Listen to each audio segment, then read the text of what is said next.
Hello students, today we are going to discuss the second numerical of stiffness method.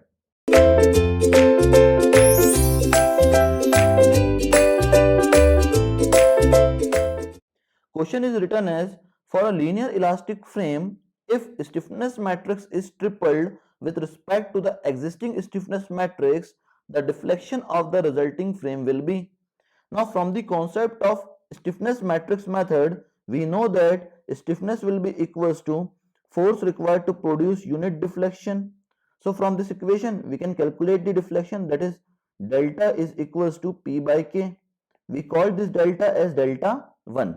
Now it is written in the question that if stiffness matrix is tripled, now we have to triple the stiffness matrix, that is P by 3K, and we call this deflection as delta 2. Now we know that P by K is equals to delta 1 from this equation. So we will replace the P by K here by delta 1 and it will becomes 1 by 3 into delta 1. Now when stiffness matrix is tripled, then deflection will reduce to 1/3 of the existing value. That is the complete solution of this numerical. Thank you very much, students.